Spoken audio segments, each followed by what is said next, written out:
अगर आपका बच्चा रोज़ रात किसी इनविजिबल इंसान से बात करे तो क्या आप उसकी बात मानोगे? एक फैमिली ने उसकी बात इग्नोर की थी। फिर एक रात सीसीटीवी में जो दिखा उसके बाद उनकी बच्ची कभी नॉर्मल नहीं रही। अहमदाबाद के एक पुराने अपार्टमेंट में राहुल अपनी वाइफ स्नेहा और 6 साल की बेटी मायरा के साथ रहता था। मायरा बहुत चुप रहने लगी थी।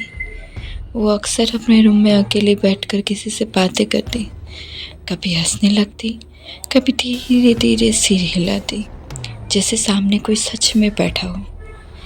स्नेहा ने एक दिन पूछा, बेबी तुम किससे बात करती हो? मायरा ने बिना ऊपर देखे जवाब दिया, वो अंकल रोज़ मेरे पास आते हैं। स्नेहा मुस्कुरा दी।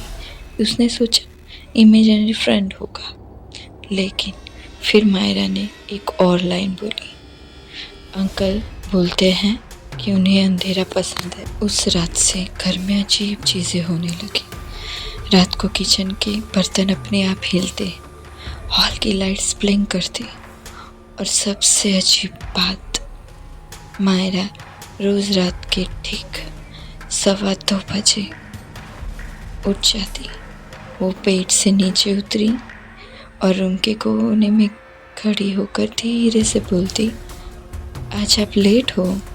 एक रात राहुल चुपके से रूम के बाहर खड़ा हो गया।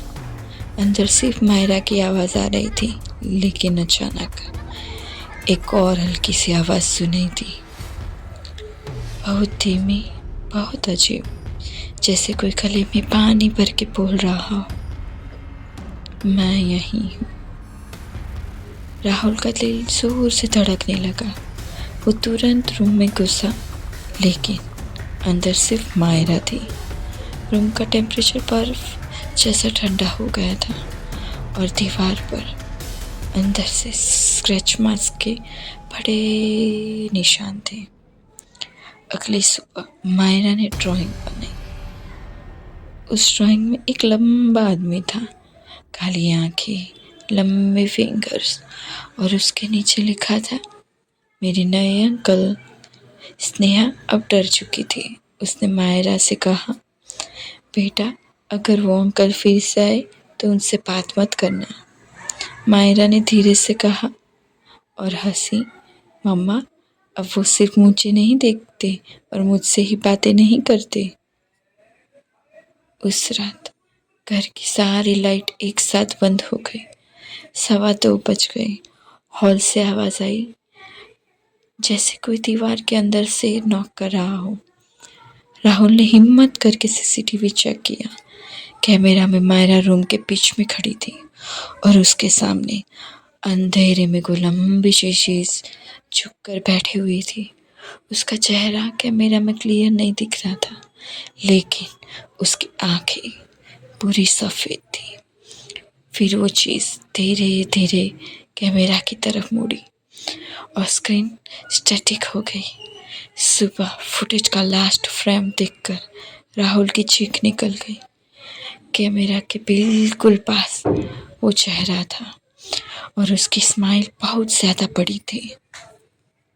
नीचे सिर्फ एक लाइन लिखी थी, अब ये मुझे दे चुकी है। उस रात के बाद मायरा कभी नॉर्मल नहीं रही। वो अक्सर खाली दीवार को देखकर मुस्कुराती और सोने से पहले एक ही लाइन बोलती, गुड नाइट अंकल।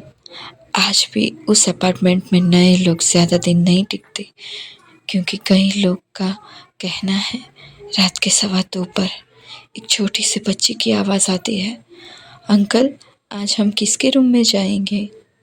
अब अगर आपका बच्चा बोले कि उसकी कोई इनविजिबल इंसान से उसे रोज़ मिलने आता है, तो क्या आप उसकी बात मानोगे?